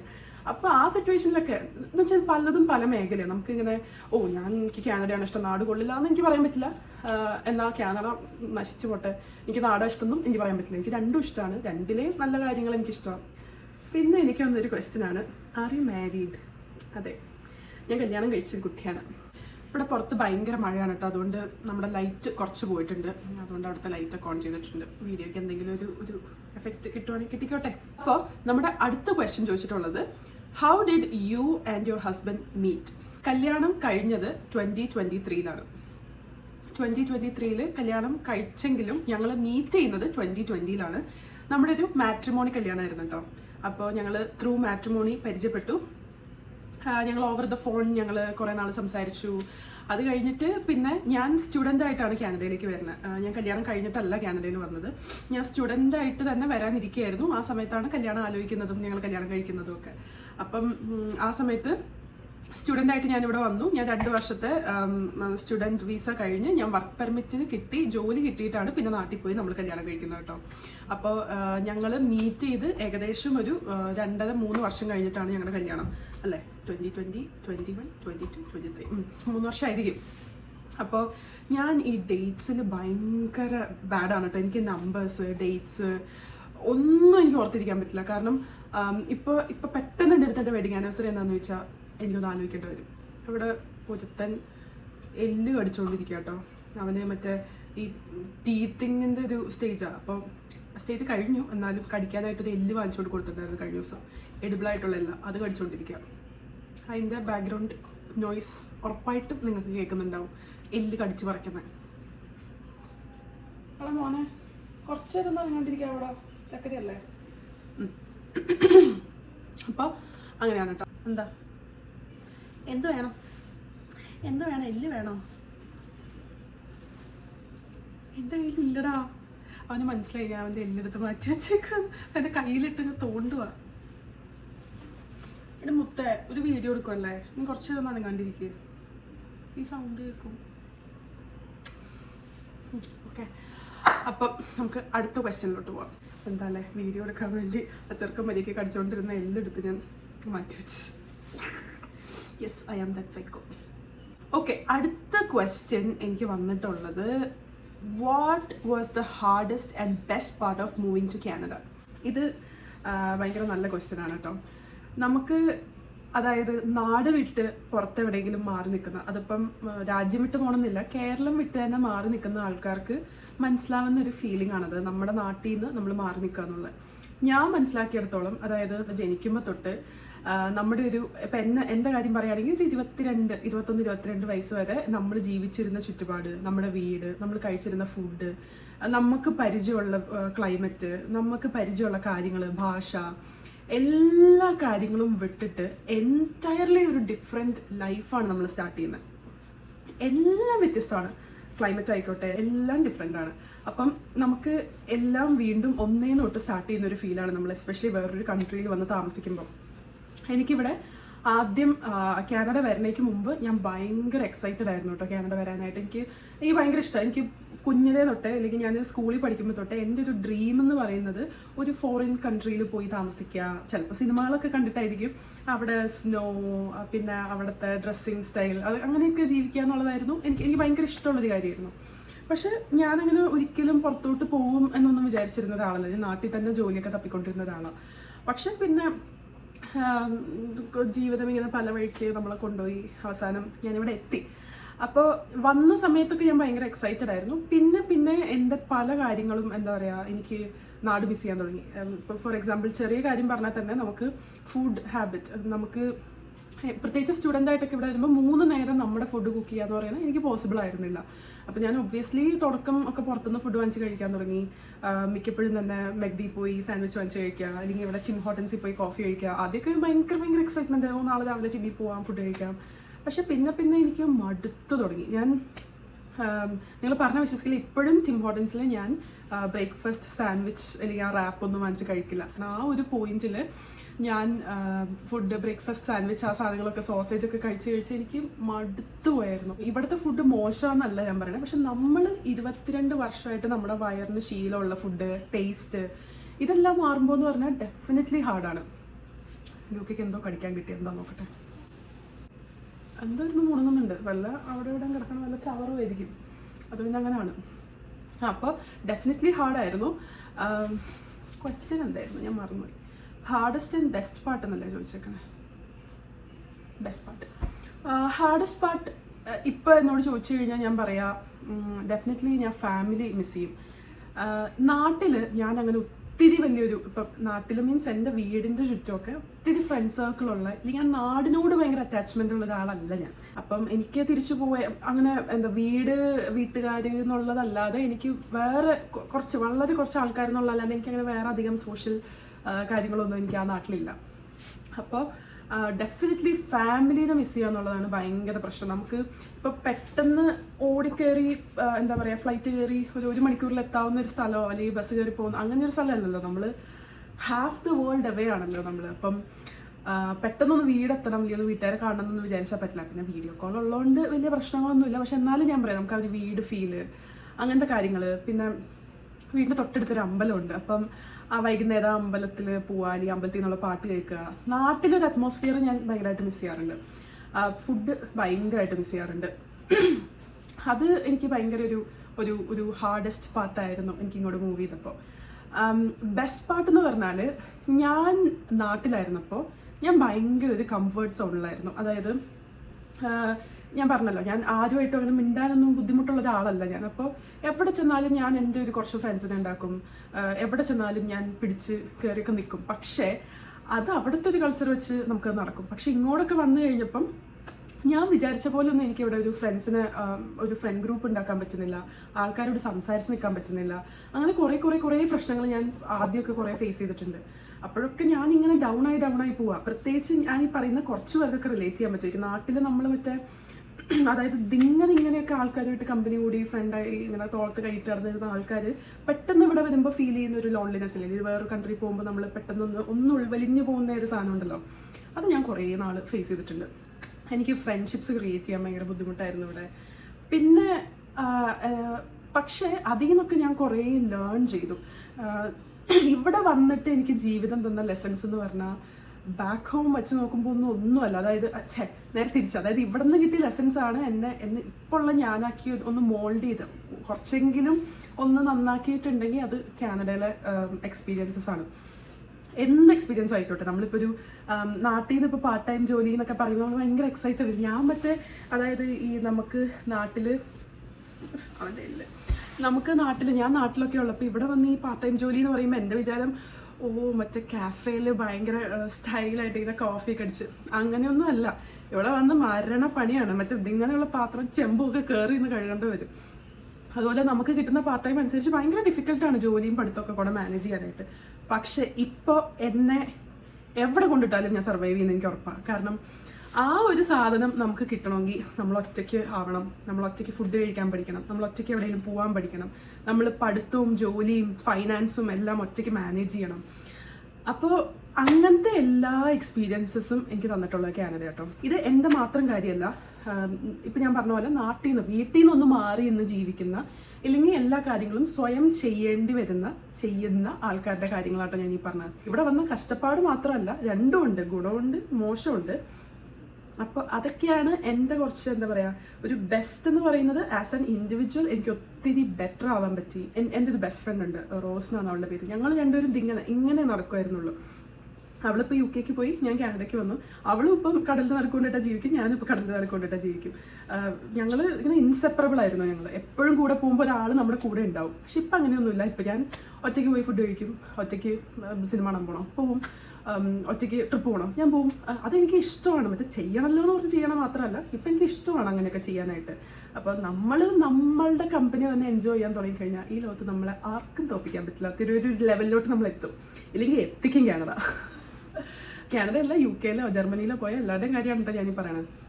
അപ്പോൾ അതാണ് ആ ക്വസ്റ്റ്യൻ്റെ ഒരു ആൻസർ. കുറച്ച് നീണ്ടുപോയി, പക്ഷെ എന്ത് ചെയ്യാം, എനിക്ക് ഇങ്ങനത്തെ കാര്യങ്ങളൊക്കെ പറയുമ്പോൾ വാടയ്ക്കാൻ പറ്റില്ല. പിന്നെ എൻ്റെ അടുത്ത് കുറച്ച് പേര് 1-2 ആൾക്കാർ ചോദിച്ച ക്വസ്റ്റ്യൻ ലൂക്കേനെ പറ്റിയാണ് കേട്ടോ. ലൂക്ക ഏത് ബ്രീഡാണ്, ലൂക്കേനെ എപ്പോഴാണ് നമ്മൾ വീട്ടിലേക്ക് കൊണ്ടുവന്നത്, എന്തുകൊണ്ടാണ് ഒരു പെറ്റിനെ അഡോപ്റ്റ് ചെയ്യാൻ ഡിസൈഡ് ചെയ്തതെന്നൊക്കെ. അതും ഒരു റീസൺ അല്ല, അതിനൊരു കാരണമുണ്ട്. കുഞ്ഞിനെ തൊട്ടിട്ട് പെറ്റ്സ് എനിക്ക് ഭയങ്കര ഇഷ്ടമുള്ള കാര്യമാണ്. അതായത് എന്തും ആയിക്കോട്ടെ, പട്ടി പൂച്ച എല്ലാ സാധനങ്ങളും എനിക്ക് ഭയങ്കര ഇഷ്ടം, മൃഗങ്ങളെ ഭയങ്കര ഇഷ്ടമാണ്. പക്ഷെ എൻ്റെ വീട്ടിൽ അച്ഛനും അമ്മയ്ക്കും ഇതുങ്ങളെ വലിയ താല്പര്യമേ ഇല്ല. എനിക്കും എൻ്റെ ചേട്ടനും അന്ന് ഭയങ്കര കാര്യമായിരുന്നു. അപ്പോൾ ഞങ്ങൾ അവിടെ നിന്ന് ഈ പൂച്ചക്കുഞ്ഞുങ്ങളൊക്കെ പിടിച്ച് വീട്ടിൽ കൊണ്ടുവരുമായിരുന്നു. എന്നിട്ട് അമ്മ ഓടിക്കും, അമ്മ ചൂലൊക്കെ എടുത്ത് ഓടിക്കുമായിരുന്നു, എന്നിട്ട് ഞങ്ങൾ രക്ഷിക്കും. അങ്ങനെയൊക്കെ ആയിരുന്നു വീട്ടിലത്തെ സീന്. അപ്പം അത് വീട്ടിൽ നടക്കില്ല എന്ന് എനിക്ക് മനസ്സിലായി. പക്ഷേ എൻ്റെ ഏറ്റവും വലിയ ആഗ്രഹമായിരുന്നു growing up with a dog. അപ്പോൾ ഞാൻ കാനഡയ്ക്ക് മൂവ് ചെയ്ത് ഞാൻ വിചാരിച്ചിരുന്നു, അതായത് എന്ന് ഇവിടെ ഒരു വീട് മേടിക്കാൻ പറ്റുന്നോ, എന്ന് നമ്മളൊന്ന് ഫൈനാൻഷ്യലി ഒരാളെയും കൂടെ ടേക്ക് കെയർ ചെയ്യാൻ പറ്റുന്ന ഒരു സ്റ്റേജ് എത്തുന്നോ, അന്ന് ഞാനൊരു പപ്പീനെ വീട്ടിൽ കൊണ്ടിരുന്നുള്ള. അപ്പം എൻ്റെ ഹസ്ബൻഡ് ഗോകുലിന് പപ്പീസിനെ ഭയങ്കര ഇഷ്ടമാണ്. പക്ഷെ എന്താന്ന് വെച്ചാൽ ആൾക്ക് നാട്ടിലൊരു പട്ടി ഉണ്ടായിരുന്നു. പേര് കുട്ടിമാളു എന്നായിരുന്നു കേട്ടോ. എന്നെ വീട്ടിൽ വിളിക്കണം മാളു എന്നാ. അപ്പോൾ കുട്ടിമാളു എന്നാണ് ആയിരുന്നു ആ പട്ടിക്കുഞ്ഞിൻ്റെ പേര്. പക്ഷെ അത് വിത്ത് ഏജ് അത് മരിച്ചുപോയി. അപ്പം ആ സമയത്ത് ഉണ്ടായിരുന്ന വിഷമം അല്ലെങ്കിൽ അത് വിട്ടു പോകുമ്പോഴുള്ള ബുദ്ധിമുട്ടൊക്കെ ഗോകുലിന് എക്സ്പീരിയൻസ് ചെയ്ത് പരിചയമുണ്ട്. അപ്പം ഗോകുൽ എന്നോട് പറഞ്ഞു, വേണോ, ഭയങ്കര ഇമോഷണലി കണക്റ്റഡ് ആയി പോകും നമ്മൾ, വേണോ എന്നൊക്കെ ചോദിച്ചു കഴിഞ്ഞിട്ട് ഞാനും ഇങ്ങനെ ഒരു കൺഫ്യൂഷനിലായിരുന്നു. അപ്പം ഞാൻ എൻ്റെ ജോലി ചെയ്തുകൊണ്ടിരുന്ന സ്ഥലത്ത് എൻ്റെ ഒരു കൊളീഗ് എൻ്റെ അടുത്ത് പറഞ്ഞു, നമ്മൾ അങ്ങനെ ലൈക്ക് ഫ്യൂച്ചറിസ്റ്റിക് ആയിട്ട് ചിന്തിച്ചിട്ട് ഇന്നേ നമ്മളൊരു കാര്യം വേണ്ടാന്ന് വെക്കരുത്. അത് നമ്മൾ ഓക്കെ ഇങ്ങനെ ഒരു പോയിന്റിൽ നമ്മളെ ഇവർ വിട്ടു പോകും എന്നുള്ളൊരു ഒരൊറ്റ കാര്യം കൊണ്ട് നമ്മൾ എന്താ പറയുക അവരുടെ കൂടെ ഗ്രോ അപ്പ് ചെയ്യാന്നുള്ളൊരു കോൺസെപ്റ്റ് നമ്മൾ വേണ്ടാന്ന് വെക്കരുത്. അത് ഭയങ്കര രസമാണ്. പുള്ളിക്കാരിക്ക് പെറ്റ്സ് ഉണ്ടായിരുന്നു ആ സമയത്ത്. അപ്പോൾ പുള്ളിക്കാരി എൻ്റെ അടുത്ത് പറയായിരുന്നു, growing up with a dog എന്ന് പറയുന്നത് ഒരു ഭയങ്കര എക്സ്പീരിയൻസ് ആണ്. അത് നിങ്ങളുടെ ലൈഫിൽ ഒരു തവണയെങ്കിലും അനുഭവിക്കണം, എസ്പെഷ്യലി ഇൻ യുവർ 20s നിങ്ങളൊരു പപ്പിയെ മേടിക്കുകയാണ് അല്ലെങ്കിൽ കൊണ്ടുവരാണെന്നുണ്ടെങ്കിൽ അത് ഭയങ്കര നിങ്ങളുടെ ക്ലോസ് ടു ഹാർട്ടായിരിക്കും എന്നൊക്കെ ഇങ്ങനെ പറഞ്ഞ്. അപ്പോൾ എനിക്ക് കുറച്ചും കൂടി ഒരു ധൈര്യമായി. ഓക്കെ, നമ്മൾ എന്താ പറയുക 10ാം ക്ലാസ്സിൽ തോക്കുന്നു വിചാരിച്ച് LKG പഠിത്തം നിർത്തുന്നില്ലല്ലോ. അപ്പോൾ ഞാൻ രണ്ടും കൽപ്പിച്ച് അങ്ങനെ ഒരു ദിവസം നമ്മൾ അഡോപ്റ്റ് ചെയ്യണം അല്ലെങ്കിൽ ഒരെണ്ണത്തിന് വീട്ടിൽ കൊണ്ടുവരണം എന്നൊക്കെ പ്ലാൻ ഉണ്ടായിരുന്നെങ്കിലും എവിടെ നിന്ന് എന്താ എങ്ങനെയെന്നൊന്നും അറിയില്ലായിരുന്നു. റാൻഡംലി ഞാൻ ഒരു ഇൻസ്റ്റാഗ്രാം സ്ക്രോൾ ചെയ്യുമ്പോൾ ഈ കുട്ടിയുടെ മുഖം ഒരു ഫോട്ടോ ഇങ്ങനെ എൻ്റെ ഫീഡിൽ വന്നു. എനിക്ക് ലവ് അറ്റ് ഫസ്റ്റ് സൈറ്റ് ആയിരുന്നു. ലൂക്കാനെ കണ്ട വഴി എനിക്ക് ഇഷ്ടപ്പെട്ടു. അപ്പോൾ ഞാൻ വെറുതെ അവരുടെ അഡ്രസ്സൊക്കെ നോക്കിയപ്പോൾ നമ്മുടെ വീടിൻ്റെ അടുത്താണ്. അപ്പോൾ ഞാൻ ഗൂഗിളിൻ്റെ അടുത്ത് പറഞ്ഞു, ഓക്കെ ഞാൻ വീട്ടിൽ കൊണ്ടുവരില്ല, ഞാൻ ജസ്റ്റ് ഒന്ന് പോയി കണ്ടോട്ടെ എന്ന് വെച്ചു. പോയി കണ്ടോളാൻ പറഞ്ഞു. അങ്ങനെ പോയി കണ്ട് അവിടെ ചെന്ന വഴി തന്നെ ഇവൻ ഒരു പരിചയക്കേടില്ല, ഇവൻ ഓടി നമ്മുടെ അടുത്തേക്കൊക്കെ വന്ന്. അപ്പം ഞാനും തലയും കൂടെയാണ് ഇവനെ കാണാൻ പോയത്. അപ്പോൾ ഞങ്ങളുമായിട്ട് ഭയങ്കരമായിട്ട് ഇവനെ ഇണങ്ങി. അപ്പോൾ തന്നെ ഞങ്ങൾക്ക് ഭയങ്കര ഇഷ്ടപ്പെട്ടു. അങ്ങനെ നമ്മൾ ഡിസൈഡ് ചെയ്തു നമുക്ക് ഇവനെ വീട്ടിൽ കൊണ്ടുവരാം. പിന്നെ ഗൂഗിളിൽ നിന്ന് കൺവിൻസ് ചെയ്തെടുപ്പിക്കാൻ ഒരു ഇച്ചിരി പാടുപെട്ടു. ഗൂഗിൾ പൊതുവേ അങ്ങനെ ഒരു നോ പറയുന്ന ഒരാളല്ല. എന്താ പറയുക, അങ്ങനെ പറ്റില്ല, വേണ്ട, അങ്ങനെ പറയില്ല, നമുക്ക് ആലോചിച്ചിട്ട് പോരെ എന്നൊക്കെ എന്നോട് ചോദിക്കാറുള്ളൂ. അപ്പോൾ വീണ്ടും ആ ഡിസ്കഷനൊക്കെ ഉണ്ടായിരുന്നു. അപ്പോൾ അങ്ങനെ വീണ്ടും നമ്മൾ ഒരു 10 റൗണ്ട് ഓഫ് ഡിസ്കഷനൊക്കെ കഴിഞ്ഞ് അവസാനം അതൊരു നോയിലോട്ടാണ് എത്തിയത്. ഞാനിട്ട് അവരെ വിളിച്ചിട്ട് വേണ്ട എന്ന് പറയാൻ നേരത്ത് ഗൂഗിൾ എന്ന് വിളിച്ചിട്ട് പറഞ്ഞു, ഓക്കെ വേണ്ട, നമുക്ക് കൊണ്ടുവരാം, അവനെ വീട്ടിലേക്ക് കൊണ്ടുവരാമെന്ന് പറഞ്ഞിട്ടാണ് അവസാനം ഇപ്പോഴും ഞാൻ ഓർക്കുന്നുണ്ട്, ഒരു ശനിയാഴ്ച, ഡേറ്റ് അപ്പോഴും ഞാൻ മറന്നുപോയി, പക്ഷെ ഒരു ശനിയാഴ്ചയായിരുന്നു. ശനിയാഴ്ച പോയി ഇവരെ നമ്മൾ വീട്ടിൽ കൊണ്ടുവന്നു. പിന്നെ ആദ്യത്തെ ഒരു 2-3 ആഴ്ച എനിക്ക് ഡെഫിനറ്റ്ലി പാടായിരുന്നു. കാരണം ഞാൻ ഇതുവരെ പപ്പീസിനൊന്നും ഹാൻഡിൽ ചെയ്യാത്തതുകൊണ്ട് എനിക്ക് ഇവനെ ഹാൻഡിൽ ചെയ്യാൻ ഭയങ്കര ബുദ്ധിമുട്ടായിരുന്നു. പക്ഷെ വൺസ് നമ്മൾ അങ്ങോട്ടും ഇങ്ങോട്ടും ഇണങ്ങി അറ്റാച്ച്ഡ് ഒക്കെ ആയി കഴിഞ്ഞപ്പം ഇപ്പം എൻ്റെ ലോകം ഇങ്ങനെ കറങ്ങുന്നതേ ലൂക്കയുടെ ചുറ്റുമാണ്. ലൂക്ക എന്ത് ചെയ്യണമെന്നനുസരിച്ചാണ് എൻ്റെ പ്ലാൻസ്. ഇന്ന് രാവിലെ ലൂക്കയ്ക്ക് മൂടില്ലേ, എനിക്ക് മൂടില്ല. ഇന്ന് ലൂക്ക ഓക്കെയാണോ, ഞാനും ഓക്കെയാണ്. അപ്പോൾ അവന് ഇങ്ങനെ ചുറ്റിപ്പറ്റിയാണ് എൻ്റെയും ഗൂഗിളിൻ്റെ ഇപ്പോഴത്തെ ഒരു ഡേ പോകുന്നത്. നമ്മളെവിടെയെങ്കിലും പോകുമ്പോൾ അവനെ കയറ്റുന്ന സ്ഥലങ്ങൾ, അവനെ കൊണ്ടുപോകാൻ പറ്റുന്ന സ്ഥലങ്ങൾ, അവന് ട്രാവൽ ചെയ്യാൻ പറ്റുന്ന രീതി, വഴി എല്ലാം നമ്മൾ തപ്പി കണ്ടുപിടിച്ചിട്ട് ലൈക്ക് നമ്മളൊരു കുഞ്ഞു കൊച്ചിനെ കൊണ്ടുപോകുന്ന പോലെ അല്ലെങ്കിൽ നോക്കുന്ന പോലെ നമ്മൾ പ്ലാൻ ചെയ്ത് വേണം എവിടെയെങ്കിലൊക്കെ പോകുമ്പോഴും. അപ്പം അങ്ങനെയാണ് ഇപ്പം ലൂക്കയുടെ കാര്യങ്ങൾ. ലൂക്കയും നമ്മളുമായിട്ട് ഭയങ്കര അറ്റാച്ച്ഡ് ആണ്. അവനിങ്ങനെ ഒരു ദിവസം നമ്മൾ എണീക്കാൻ വേണ്ടി ഇങ്ങനെ കാത്തിരിക്കും. എന്തിനാ, നമ്മളെ ഉമ്മ വയ്ക്കാനും മറ്റേ പിടിച്ച് കടിക്കാനും അങ്ങനെയൊക്കെയാണ് സ്നേഹം കാണിക്കണത്. ഇപ്പോൾ ഇവിടെ കിടന്ന് എൻ്റെ തൊട്ട് താഴെ കാലിൻ്റെ അവിടെ കിടന്ന് ഉറങ്ങുക. അപ്പോൾ അതാണ് ലൂക്കയുടെ വിശേഷങ്ങൾ. ലൂക്കയുടെ ഒരു ഡേ ഇൻ മൈ ലൈഫ് ഞാൻ ചെയ്യാം കേട്ടോ. അതൊക്കെ എൻ്റെ പ്ലാനിലുള്ളൊരു വീഡിയോ ആയിരുന്നു. ലൂക്ക രാവിലെ എണീറ്റിട്ട് എന്ത് ചെയ്യണം എന്നുള്ളത് ഭയങ്കര ഇൻട്രസ്റ്റിംഗ് ആണ്. അപ്പം അത് ഞാനൊരു വീഡിയോ ആയിട്ട് ചെയ്യാം കേട്ടോ. നമുക്കൊരു 2-3 ക്വസ്റ്റ്യൻസും കൂടെ ആൻസർ ചെയ്തിട്ട് നമുക്ക് ഇന്നത്തെ Q&A നിർത്താം. കാരണം എനിക്ക് ജോലിക്ക് പോകാറായിട്ടുണ്ട്. അപ്പോൾ അടുത്ത ക്വസ്റ്റ്യൻ ചോദിച്ചിട്ടുള്ളത്, ഞാൻ എന്താണ് പഠിച്ചത്, എവിടെയാണ് പഠിച്ചത്. അപ്പം ഞാൻ പഠിച്ചത് കോളേജാണെങ്കിൽ ഞാൻ BSW bachelors in social work. ഞാൻ പഠിച്ചത് രാജഗിരി കോളേജിലാണ്, കളമശ്ശേരിയിലാണ് കേട്ടോ. അവിടെയാണ് ഞാൻ ഡിഗ്രി ചെയ്തത്. പോസ്റ്റ് ഗ്രാജുവേഷൻ ചെയ്തിട്ടില്ല. ഞാനത് കഴിഞ്ഞ് പിന്നെ ട്രിവാൻഡ്രത്ത് സിവിൽ സർവീസ് കോച്ചിങ്ങിന് പോയിട്ടുണ്ടായിരുന്നു. എനിക്കതൊന്നും പറയണ്ട. പിന്നെ അടുത്ത ക്വസ്റ്റ്യൻ ചോദിച്ചിട്ടുള്ളത്, if you had to eat 1 meal for the rest of your life, what would it be? ആലോചിക്കാനൊന്നുമില്ല, ഡെഫിനറ്റ്ലി ചോറായിരിക്കും. കാരണം എനിക്ക് ഏറ്റവും ഇഷ്ടമുള്ള ഫുഡ് എന്ന് പറയുന്നത് ചോറാണ്. ചോറില്ലാണ്ടൊരു ജീവിതമില്ല. ഞാൻ വേറെ ഒന്നും ഇല്ല ചൂസ് ചെയ്യാൻ സാധ്യതയില്ല. ചോറിന് പിന്നെ ഡിഫറെൻറ്റ് കറികൾ മിക്സ് ചെയ്ത് കഴിക്കാമല്ലോ. ചോറ് ഞാൻ മടുക്കില്ല. 3 നേരവും ചോറൊക്കെ കഴിക്കാൻ പറ്റുന്ന ഒരാളെന്നെ. Choru is for life. Luca is back. Luca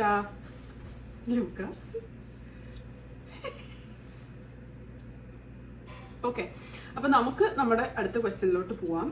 how do you balance life and work in Canada? Okay, ആ ക്വസ്റ്റ്യൻ്റെ ആൻസർ എന്നെ സംബന്ധിച്ച് സിമ്പിളാണ്. കാരണം ഈവൻ ദോ ഞാനൊരു കരിയർ ഡ്രിവൻ പേഴ്സൺ ആണെങ്കിലും, എനിക്ക് ജോലി എൻ്റെ ലൈഫിൽ വളരെ ഇമ്പോർട്ടൻ്റ് ആണെങ്കിലും അത് എൻ്റെ ഒരു പ്രൈമറി ഗോളോ പ്രൈമറി കൺസേണോ അല്ല. അതായത് ജോലി വേണം, ജോലി വേണ്ടെന്നല്ല, ജോലി ഉള്ളത് നല്ല കാര്യമാണ്. ജോലി ഉള്ളത് കൊണ്ടാണ് എനിക്ക് പല കാര്യങ്ങളും ചെയ്യാൻ പറ്റുന്നതും. പക്ഷെ ജോലിക്ക് വേണ്ടി ഞാൻ എൻ്റെ പേഴ്സണൽ ടൈം മാറ്റിവെക്കാറില്ല.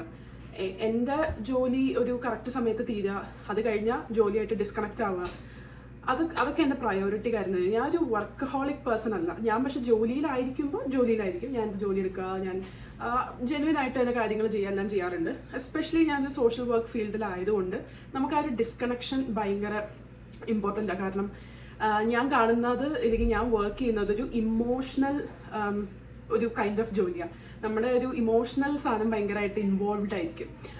അപ്പോൾ അതിൽ നിന്നൊരു ഡിസ്കണക്ഷൻ വേണം എന്നുള്ളത് എൻ്റെ ആവശ്യമാണ്, വേറെ എന്തിനേക്കാളും, വേറെ ആരെക്കാളും. അപ്പം ഞാനത് ഭയങ്കരമായിട്ട് പ്രയോറിറ്റൈസ് ചെയ്യുന്ന ആളാണ്. ഞാൻ കൂടുതലും വർക്ക് ചെയ്തുകൊണ്ടിരുന്നത് ഇവിടെ വന്നിട്ട് പ്രായമുള്ള ആൾക്കാരുടെ കൂടെയാണ്. പ്രായമുള്ള ആൾക്കാർ, ഡിമെൻഷ്യ വന്ന പ്രായമുള്ള ആൾക്കാർ. അപ്പോൾ എനിക്ക് അങ്ങനെയുള്ള സിറ്റുവേഷൻസ് ഒക്കെ കാണുമ്പോൾ ആദ്യം ഭയങ്കര ബുദ്ധിമുട്ടായിരുന്നു. എനിക്ക് അവരുടെ കാര്യം ഓർത്ത് സങ്കടം വരിക, അങ്ങനത്തെ കാര്യങ്ങളൊക്കെ എനിക്കുണ്ടായിരുന്നു. പക്ഷെ ഞാൻ ആ ഒരു ഇമോഷണൽ വെയിറ്റ് തലയിൽ വെച്ചിട്ട് എൻ്റെ ലൈഫിലോട്ട് കൊണ്ടുവന്നു കഴിഞ്ഞാൽ പിന്നെ ഞാൻ അതിൽ തന്നെ ലൂപ്പിൽ തന്നെ ഇങ്ങനെ പെട്ടുപോകും. അപ്പം ഞാൻ കൂടുതലും വർക്ക് കഴിഞ്ഞാൽ വർക്ക് കഴിഞ്ഞു, പിന്നെ അതിനെപ്പറ്റി ചിന്തിക്കാറ് പോലുമില്ല. പിന്നെ അല്ലാതെ വീട്ടിൽ വരുമ്പോൾ ഞാൻ വീട്ടിലെ കാര്യങ്ങളുമായിട്ട് എൻഗേജ്ഡ് ആയിരിക്കും. ഇപ്പോൾ ലൂക്ക ഉള്ളതുകൊണ്ട് ലൂക്കയുടെ പുറകടക്കലായിരിക്കും. പിന്നെ എന്താ പറയുക, ഞാൻ വർക്കിനെ പറ്റി ഓർത്ത് ടെൻഷൻ അടിക്കുക, ഡെഡ് ലൈൻസിനെ പറ്റി ഓർത്ത് ടെൻഷൻ അടിക്കുക, അങ്ങനത്തെ പരിപാടിയൊന്നും എനിക്കില്ല. ഞാൻ വർക്കിൽ വളരെ കൂളായിട്ടുള്ള ഒരാളാണ്. പിന്നെ വർക്കിലുള്ളപ്പോൾ വർക്കിനെ പറ്റി ടെൻഷൻ അടിക്കുക എന്നുള്ള അല്ലാണ്ട് വീട്ടിൽ വന്നാൽ അയ്യോ ഞാൻ തിങ്കളാഴ്ച എന്ത് ചെയ്യും എന്നോർത്ത് ഞാൻ വിഷമിക്കാറില്ല. ഞാൻ ആ കാര്യത്തിലൊക്കെ ഞാൻ കുറച്ച് ആ കാര്യത്തിൽ വളരെ അടിപൊളിയാണെന്ന് എനിക്ക് തോന്നിയിട്ടുണ്ട്. അങ്ങനെയാണ്. അപ്പോൾ എൻ്റെ പേഴ്സണൽ ലൈഫ്, എൻ്റെ പേഴ്സണൽ സ്പേസ്, എൻ്റെ പേഴ്സണൽ ടൈം ഞാൻ വളരെയധികം പ്രയോറിറ്റി കൊടുക്കുന്ന കാര്യമാണ് ജോലിയേക്കാൾ കൂടുതൽ. അപ്പം എൻ്റെ ഫസ്റ്റ് പ്രയോറിറ്റി അതായതുകൊണ്ട് എനിക്കൊരിക്കലും വർക്ക് ലൈഫ് ബാലൻസിന് ഒരു ബുദ്ധിമുട്ട് വന്നിട്ടില്ല. അപ്പം അതാണ് അതിനെപ്പറ്റി പറയാനുള്ളത്. പിന്നെ ഞാൻ കുറച്ച് എന്താ പറയുക, പ്രൊഫഷണലി അല്ലെങ്കിലും പാഷനേറ്റ് ആയിട്ട് ചെയ്യുന്നൊരു കാര്യമാണ് വീഡിയോ ഷൂട്ടിംഗ്, അല്ലെങ്കിൽ ഇൻസ്റ്റഗ്രാമിൽ റീൽസ് ചെയ്യുക. ഇത് ഭയങ്കര എളുപ്പമല്ലേ എന്നൊക്കെ ഇപ്പോൾ കാണുന്നവർക്ക് തോന്നിയേക്കാം. എളുപ്പമാണ്, പക്ഷെ ഞാനത് കുറച്ചും കൂടെ പാഷനേറ്റ് ആയിട്ട് ചെയ്യുന്നൊരു കാര്യമാണ്. ഞാൻ എൻ്റെ പ്രൊഫഷണൽ കരിയർ പോലെ തന്നെ ഞാൻ കാണുന്നൊരു കാര്യമാണ്. ഇപ്പോൾ യൂട്യൂബ് ആയിക്കോട്ടെ, ഇൻസ്റ്റഗ്രാം ആയിക്കോട്ടെ, അതൊക്കെ ഞാൻ അങ്ങനെ തന്നെ ചെയ്യുന്ന കാര്യങ്ങൾ. അപ്പോൾ എന്താ പറയുക, പക്ഷെ എല്ലാത്തിനും ഒരു ലിമിറ്റ് ഉണ്ട്. ഞാനൊരു പോയിന്റ് കഴിഞ്ഞാൽ ഓക്കെ, ഇന്ന് വീഡിയോ ചെയ്യണമല്ലോ അങ്ങനെയൊന്നും ഓർത്ത് ഞാൻ ചെയ്യാറുമില്ല. എല്ലാത്തിനും ഒരു ബൗണ്ടറി വരുത്താനായിട്ട് ആദ്യമൊക്കെ എനിക്ക് ഭയങ്കര പാടായിരുന്നു. പക്ഷെ പിന്നെ പ്രാക്ടീസ് ചെയ്ത് അതിലിപ്പോൾ ഞാൻ ഓക്കെയാണ്. അപ്പം നമുക്കൊരു 2 ക്വസ്റ്റ്യനും കൂടെ നോക്കാം അല്ലേ. What motivates you when you feel low? എന്താണ് എന്നെ മോട്ടിവേറ്റ് ചെയ്യുന്നത്? നമുക്കെല്ലാവർക്കും ലൈഫിൽ എന്താ പറയുക, ഒരു ഡൗൺ ആയിട്ടിരിക്കുന്ന ദിവസങ്ങളുണ്ടാവും. നമ്മൾ ഭയങ്കര ഓക്കെ ആയിട്ടിരിക്കുന്ന ദിവസങ്ങളുണ്ടാവും, ഭയങ്കര എനർജി ഉള്ള ദിവസങ്ങളുണ്ടാവും. ഞാൻ എപ്പോഴും ഭയങ്കര എനർജി ഉള്ള ഒരാളൊന്നുമല്ല. ഞാൻ കുറച്ചൊരു സ്ലോ പേസിൽ ജീവിക്കുന്ന ഒരാളാണ്. എനിക്ക് റഷ് ചെയ്ത് ഇങ്ങനെ പടപടപടേ അതെനിക്ക് പറ്റില്ല. ഒരു അണ്ടർ പ്രഷറിൽ ഞാൻ പടപടപടയെന്ന് ജീവിക്കുമെങ്കിലും പക്ഷെ എനിക്ക് അത് എപ്പോഴും ഒന്നും എന്നെ കൊണ്ട് പറ്റുന്നതല്ല. ഞാൻ കുറച്ചും കൂടെ ലൈഫ് സ്ലോ ആയിട്ട് എടുക്കാൻ ആഗ്രഹിക്കുന്ന, ഇഷ്ടപ്പെടുന്ന ആളാണ്. അപ്പോൾ പക്ഷെ ചില ദിവസം എനിക്ക് ഒന്നും ചെയ്യാൻ തോന്നാറില്ല. എനിക്ക് ചില ദിവസം ഭയങ്കരമായിട്ട് മോട്ടിവേഷൻ ഇല്ലാതെ ലോ ആയി ഞാനിങ്ങനെ ഇരിക്കാറുണ്ട്. അതായത് ഒന്നും ചെയ്യാൻ തോന്നണില്ല, ഒന്നും എന്താ പറയുക, ചിലപ്പോൾ സീരീസ് കണ്ടൊരു ഫുൾ ഡേ ഒക്കെ ഞാൻ വീട്ടിലിരിക്കും. അങ്ങനെയുള്ള ദിവസം ഞാൻ ഇന്നൊന്നും ചെയ്തില്ലല്ലോ, ഇന്ന് എന്തെങ്കിലും ചെയ്തേ പറ്റുള്ളൂ എന്ന് ഓർത്തൊന്നും ഞാൻ ഒന്നും ചെയ്യാറില്ല. ഇന്ന് എനിക്ക് വയ്യ, ഇന്ന് സീരീസ് കാണാൻ തോന്നി, ഞാൻ ഇരുന്ന് സീരീസ് കാണും. പക്ഷെ അങ്ങനെ എന്താ പറയുക, ഒരു അടുപ്പിച്ചൊരു 2-3 ദിവസമൊന്നും ഞാൻ അങ്ങനെ ലോ ആയിട്ട് ഇരിക്കാറില്ല. ഇനിയിപ്പോൾ എന്തെങ്കിലും ഒരു സിറ്റുവേഷൻ കൊണ്ട് എനിക്ക് ഞാൻ വിഷമിച്ചോ മോട്ടിവേഷൻ ഇല്ലാണ്ടോ ഒക്കെ സൈഡായി ഇരിക്കുകയാണെങ്കിൽ ഞാൻ എന്നെ തന്നെ ഒന്ന് കുത്തിപ്പൊക്കി എന്തെങ്കിലുമൊക്കെ ചെയ്യാറുണ്ട്. മെയിനായിട്ട് ചെയ്യുന്നതെന്ന് പറഞ്ഞാൽ ക്ലീനിങ് ആണ്. എനിക്ക് ക്ലീനിങ് ആൻഡ് ഓർഗനൈസിങ് ആണ്. മൈൻഡ് ഒന്ന് ഇങ്ങനെ എന്താ ഒരു ഭ്രാന്ത് പിടിച്ചിരിക്കുന്ന അവസ്ഥയിൽ ഞാൻ ഒന്ന് ഡീക്ലട്ടർ ചെയ്യാനായിട്ട് ക്ലീനിങ് ആൻഡ് ഓർഗനൈസിങ് ആണ് മെയിനായിട്ട് ചെയ്യാറ്. അത് വളരെ ഹെൽപ്ഫുൾ ആണ് എനിക്ക്. എല്ലാവർക്കും ആവണമെന്നൊന്നുമില്ല. അതുപോലെ ഞാൻ ചിലപ്പോൾ ആങ്ഷ്യസ് ആകുമ്പോൾ ചെയ്യുന്ന കാര്യമാണ് എന്തെങ്കിലുമൊക്കെ എനിക്കിങ്ങനെ കുക്ക് ചെയ്യണമെന്ന് ഭയങ്കരമായിട്ട് തോന്നാറുണ്ട്. അപ്പോൾ ഞാനൊന്ന് മൈൻഡ് സെറ്റ് ആവാൻ വേണ്ടി കുക്ക് ചെയ്യാറുണ്ട്. ഇല്ലെങ്കിൽ ക്ലീൻ ചെയ്ത് വീടൊക്കെ ഒന്ന് ഫുൾ ക്ലീൻ ആയി കഴിയുമ്പോൾ എനിക്ക് ഭയങ്കര ഒരു മനസ്സമാധാനം വരും. പിന്നെ ഒരു ക്യാൻഡിലൊക്കെ കത്തിച്ച് വെച്ച് കുറച്ച് നേരം ഇങ്ങനെ വെറുതെ ഇരിക്കുമ്പോൾ എനിക്കൊരു സന്തോഷം വരും. ഇങ്ങനത്തെ ചെറിയ കാര്യങ്ങളൊക്കെ, അല്ലാതെ എനിക്കൊരു വലിയ ടെക്നിക്കോ അങ്ങനെയൊന്നുമില്ല. ചില ദിവസം ലോ ആയിട്ട് ഇരിക്കുവാണെങ്കിൽ അങ്ങനെ ഇരിക്കട്ടെ നോക്കണം. നമ്മൾ എന്തിനാണ് ഈ ഏത് നേരം നമ്മളെ പുഷ് ചെയ്ത് അത് ചെയ്യ് ഇത് ചെയ്യ്, ഇങ്ങനെ ഓടേണ്ട കാര്യമൊന്നുമില്ലല്ലോ. അപ്പം ആവശ്യമുള്ള ദിവസങ്ങളൊക്കെയാണ് എന്നുണ്ടെങ്കിൽ ഞാൻ എന്തെങ്കിലുമൊക്കെ തന്നെ ഒന്ന് പുഷ് ചെയ്ത് എന്തെങ്കിലുമൊക്കെ ചെയ്യും. അങ്ങനെ അല്ലാത്ത ദിവസം സ്ലോ ആയിട്ട് എടുക്കും. എൻ്റെ മിക്ക ദിവസം സ്ലോ തന്നെയാണ്. ഞാൻ അങ്ങനെ റഷ് ചെയ്യുന്ന ദിവസങ്ങളാണ് വളരെ കുറവ്. And I love that. ആരോ ചോദിച്ചിട്ടുണ്ട് ടീ ഓർ കോഫി. അതിൻ്റെ ആൻസർ കോഫി ആയിരിക്കും. രണ്ടും ഞാൻ എന്നും കുടിക്കാറില്ല. ചായ കുടിക്കണ ശീലമേ ഇല്ല. കാരണം ചായ കുടിക്കണമെങ്കിൽ തന്നെ എനിക്ക് അതിനകത്ത് ഒന്നെങ്കിൽ ഏലക്ക വേണം, അല്ലെങ്കിൽ ഇഞ്ചി വേണം, അല്ലെങ്കിൽ എന്തെങ്കിലും മസാല അങ്ങനത്തെ സാധനങ്ങളൊക്കെ ഇട്ടിട്ടുള്ള ചായ കുടിക്കാൻ പറ്റുള്ളൂ എനിക്ക്. കാരണം എനിക്ക് പാലിൻ്റെ ആ ടേസ്റ്റ് ചായയിൽ വരണം എനിക്ക് ഇഷ്ടമല്ല. അപ്പം അതുകൊണ്ട് ചായ ഞാൻ കുടിക്കാറേ ഇല്ല. വല്ലപ്പോഴും എന്തെങ്കിലും ആരെങ്കിലുമൊക്കെ ഉണ്ടാക്കി ഇങ്ങനെ തരുമ്പോൾ കുടിക്കുന്നല്ലാതെ ചായ കുടിക്കാൻ എനിക്ക് താല്പര്യമില്ല. പിന്നെയും കോഫി കുടിക്കും. പക്ഷെ കോഫിയും വീട്ടിലുണ്ടാക്കി കുടിക്കാറില്ല. ഞാനിപ്പോൾ ഇങ്ങനെ പുറത്ത് പോയി കഴിയുമ്പോൾ ജോലി സ്ഥലത്ത് ഇരുന്ന് പ്രാന്ത് കുടിക്കുമ്പോൾ ടിമ്മി പോയി ഒരു കോഫിയൊക്കെ മേടിച്ച് കുടിക്കുക, അങ്ങനെയൊക്കെ മേടിച്ച് കുടിക്കുക. നമ്മുടെ നാട്ടിലെ ചായയും കാപ്പിയും ഞാൻ പൊതുവേ കുടിക്കാറില്ല. അങ്ങനെ ഒന്നും ഒരു ബെവറേജും അങ്ങനെ ഒരു സ്ഥിരമായിട്ട് കുടിക്കുന്ന ഒരു ശീലം ഇല്ല. അത് ഒരു കണക്കിന് നല്ല കാര്യമാണ്. കാരണം ചിലർക്ക് ചായ കുടിക്കാണ്ട് ഒരു ദിവസം സ്റ്റാർട്ട് ചെയ്യാൻ പറ്റില്ല എന്നൊക്കെ ഞാൻ കേട്ടിട്ടുണ്ട്. ഗോകുൽ അങ്ങനെയാണ്. ഗോകുലിന് രാവിലെയും വൈകിട്ടും അവൻ്റെ ചായ വേണം. അപ്പം എനിക്ക് അങ്ങനത്തെ പ്രശ്നമില്ല. One more question. One life lesson you learned the hard way. Very nice question. We are responsible for our own happiness എന്ന് പറയുന്ന ഒരു കാര്യം എനിക്ക് വളരെ ശരിയായിട്ട് തോന്നിയിട്ടുണ്ട്. ഇതിപ്പോൾ നിങ്ങൾ പല എന്താ പറയുക ഇൻസ്റ്റഗ്രാമിലെ കോട്ട്സിൽ അല്ലെങ്കിൽ എവിടെയെങ്കിലുമൊക്കെ വായിച്ചിട്ടുള്ള കാര്യമായിരിക്കും. പക്ഷെ ഇതെനിക്ക് ഭയങ്കര ട്രൂ ആയിട്ട് തോന്നിയിട്ടുള്ളത് കൊണ്ടാണ് ഞാൻ ഇതിവിടെ പറയണം. നമ്മളെ സന്തോഷിപ്പിക്കാനായിട്ട് നമ്മൾ വേറൊരാള് നമ്മളെ ഹാപ്പി ആക്കാനായിട്ട് നമ്മൾ വെയിറ്റ് ചെയ്ത് നിൽക്കരുത്. നമ്മുടെ സന്തോഷങ്ങൾക്ക് ഇല്ലെങ്കിൽ നമ്മുടെ ലൈഫിന് റെസ്പോൺസിബിലിറ്റി നമുക്കാണ്, അത് വേറൊരാൾക്കല്ല. അപ്പോൾ അതെങ്ങനെ ജീവിക്കണം, അതിലെന്ത് കൊണ്ടുവരണം എന്നുള്ളതൊരു ഫുള്ളെന്ന് ഞാൻ പറയില്ല, പക്ഷെ ഒരു 80% നമ്മുടെ കയ്യിലായിരിക്കുന്നത്.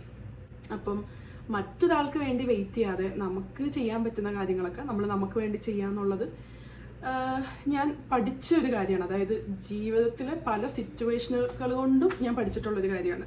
അപ്പം ഒരു ക്വസ്റ്റ്യനും കൂടെ ഉണ്ട്. അത് ചോദിച്ചിട്ടുള്ളത് are you A dancer? Dance പഠിക്കുന്നുണ്ടോ? ഞാൻ ക്ലാസിക്കൽ ഡാൻസ് കുറേ വർഷങ്ങൾ പഠിച്ചിട്ടുള്ളതാണ്. കുഞ്ഞിലെ തൊട്ട് ഞാൻ സ്കൂളിൽ പഠിക്കുമ്പോഴൊക്കെ ഞാൻ ഭരതനാട്യം പഠിച്ചിട്ടുള്ള ഒരാളാണ്. അപ്പം കുറേ നാൾ പഠിച്ച് 8 വർഷം പഠിച്ചു തോന്നുന്നു. അപ്പോൾ അത് കഴിഞ്ഞ് അത് കണ്ടിന്യൂ ചെയ്യാൻ പറ്റിയില്ല. പിന്നെ ഇവിടെ കാനഡയിലൊക്കെ വന്നു കഴിഞ്ഞപ്പം എനിക്കിങ്ങനെ എന്തെങ്കിലും ഒരു ആക്ടിവിറ്റി ഉള്ളത് എനിക്കിഷ്ടമാണ്. അപ്പം എനിക്ക് കോളേജിൽ പഠിക്കുമ്പോൾ തൊട്ടേ കഥക് പഠിക്കാൻ പോകണമെന്ന് എനിക്ക് ഭയങ്കര ആഗ്രഹമായിരുന്നു. കാരണം അതിൻ്റെ ആ ഒരു മറ്റിങ്ങനെ കറങ്ങിയുള്ള ഡാൻസും അതൊക്കെ കാണാൻ എനിക്ക് ഭയങ്കര ഇഷ്ടമായിരുന്നു. അപ്പോൾ കഥക്ക് പഠിക്കണം എന്നുള്ളത് എനിക്ക് ഭയങ്കര ആഗ്രഹമായിരുന്നു. അപ്പോൾ ഞാൻ കാനഡയിൽ വന്നതിന് ശേഷം കഥക് ക്ലാസ്സസ് അടുത്തുണ്ടോ എന്നൊക്കെ തപ്പി ഞാൻ ജോയിൻ ചെയ്തു. ഇപ്പം ഞാൻ കഥക്ക് പഠിക്കുന്നുണ്ട്. ഭരതനാട്യം കണ്ടിന്യൂ ചെയ്യുന്നില്ല. അപ്പോൾ അതാണ് ഞാനിപ്പോൾ പഠിക്കുന്ന ഡാൻസ്. വേറെ കഥക് ഞാൻ ജസ്റ്റ് ബിഗിനറാണ്. ഞാൻ ഒത്തിരി ഒന്നും പഠിച്ചിട്ടില്ല. പക്ഷെ കണ്ടിന്യൂ ചെയ്യണമെന്ന് വിചാരിക്കുന്നു four the rest of my life. കാരണം കഥക്ക് ഡാൻസ് പഠിച്ചു കഴിഞ്ഞപ്പോൾ എനിക്കൊരു രസമൊക്കെ തോന്നി വരുന്നുണ്ട്. പ്രശ്നം എന്താണെന്ന് വെച്ചാൽ കുറേ വട്ടം കറങ്ങണം. വട്ടം കറങ്ങി കുറേ കഴിയുമ്പോൾ തല കറങ്ങും. പക്ഷെ എന്നാലും അത് യൂസ്ഡ് ആയി കഴിഞ്ഞാൽ പിന്നെ ഓക്കെയോ.